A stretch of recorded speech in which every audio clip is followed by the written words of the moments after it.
adik-adik, yuk coba kita sebutkan apa saja ya yang memiliki struktur.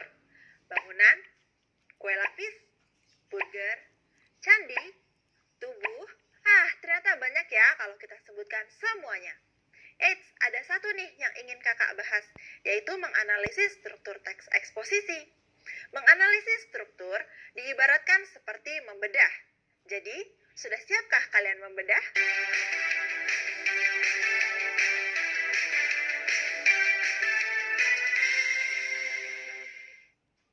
Halo adik-adik, masih semangat belajar bersama Kayu?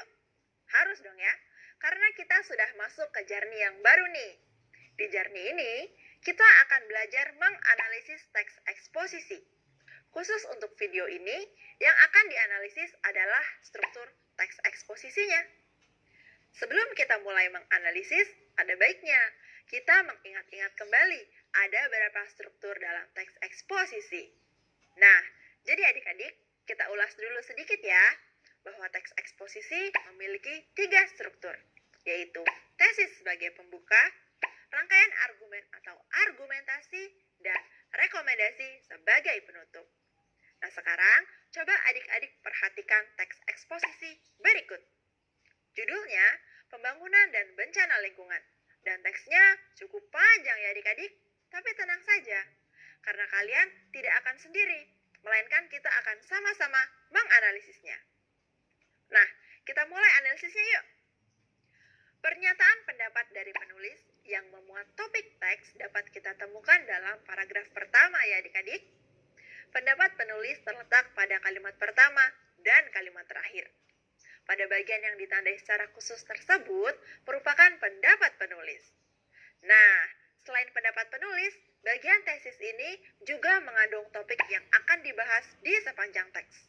Dari paragraf pertama ini, kita dapat mengetahui bahwa yang dibahas merupakan masalah lingkungan yang dihadapi bumi.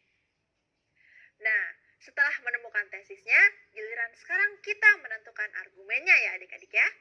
Dari teks tersebut, kita dapat mengidentifikasi bahwa argumen-argumen penulis yang disertai dengan data dan fakta terdapat di sepanjang paragraf 2 sampai 5. Ada banyak sekali argumen di dalamnya. Maka, untuk mempermudah, kakak hanya akan menunjukkan satu argumen dalam setiap paragrafnya. Ini bagian argumen dalam paragraf 2. Ini bagian argumen dalam paragraf 3. Ini bagian argumen dalam paragraf 4. Dan ini bagian argumen dalam paragraf 5. Bagaimana adik-adik? Masih fokus? Tetap dijaga ya fokusnya, karena masih ada satu struktur lagi yang harus kita analisis, yaitu struktur rekomendasi. Struktur rekomendasi berisi penegasan ulang dari rangkuman pendapat-pendapat penulis. Dan ternyata, paragraf yang berisi penegasan pendapat penulis terdapat di paragraf terakhir, yaitu paragraf ke-6.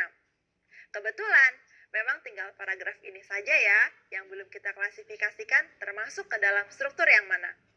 Nah, tapi tentu kita tetap harus dapat menemukan penegasan ulangnya yang terdapat dalam paragraf ini. Dan ternyata penegasan ulang terdapat di sepanjang paragraf tersebut ya adik-adik.